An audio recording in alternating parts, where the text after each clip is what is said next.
আসসালামু আলাইকুম everyone, welcome back to my channel.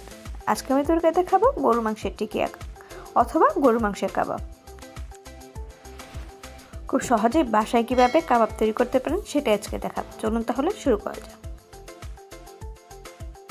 প্রথমে নিয়ে নিচ্ছি 1/3 কাপ ছোলা বুট, যেগুলো 2 ঘন্টা আগে থেকে ভিজিয়ে রেখেছিলাম।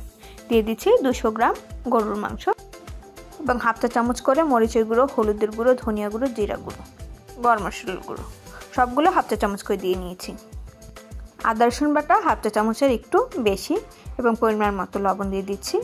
সাথে দিয়ে দিচ্ছি 1 টেবিল চামচ পেঁয়াজ কুচি, দিচ্ছি 2 টেবিল চামচ তেল এবং গোটা মশলা। মশলাগুলো খুব ভালোভাবে মাংসের সাথে মিশিয়ে দিচ্ছি। এখন মাংসগুলো খুব ভালোভাবে সিদ্ধ হওয়ার জন্য পরিমাণ মতো পানি দিয়ে ঢাকনা দিয়ে ঢেকে লো ফ্লেমে রান্না করে নিচ্ছি।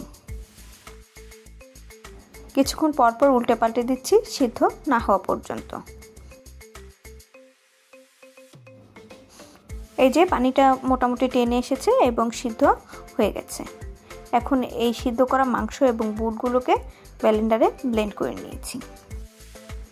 এখন এর মধ্যে দিয়ে দিচ্ছি একটা ডিম, পছন্দ মতো মরিচ কুচি, ধনিয়া পাতা কুচি দিয়ে নিচ্ছি। দিয়ে খুব ভালোভাবে সব কিছু মিশিয়ে নিচ্ছি। এ পর্যায়ে লবণটা চেক করে নেবেন, যদি লবণ কম হয় দিয়ে নিতে পারেন। সবগুলো মেখে নেওয়া হয়ে গেলে সামান্য ব্রেড ক্রাম্ব দিয়ে দিচ্ছি, এটা শেপ আনার জন্য। মেখে নেওয়া হয়ে গেলে ছোট ছোট করে কাবাবে শেপ দিয়ে নিচ্ছি। এটা যার যার পছন্দ মতো দিয়ে নেবেন। এই তো আমি সবগুলো বানিয়ে নিয়েছি। এখন একটি পাত্রে তেল গরম করে নিয়েছি এবং কাবাবগুলোকে ভেজে নিচ্ছি আলতো হাতে উল্টে পাল্টে।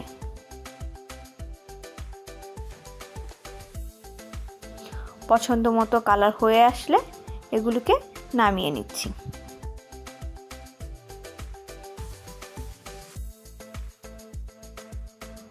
একইভাবে সবগুলো কাবাব আমি ভেজে নিচ্ছি। এই তো কাবাবগুলো আমার তৈরি করে নেওয়া হয়ে গেছে। খুব সহজ এবং ঘরোয়া উপকরণে রেসিপিটি তৈরি করার চেষ্টা করছি। আশা করি রেসিপিটা সবার ভালো লেগেছে।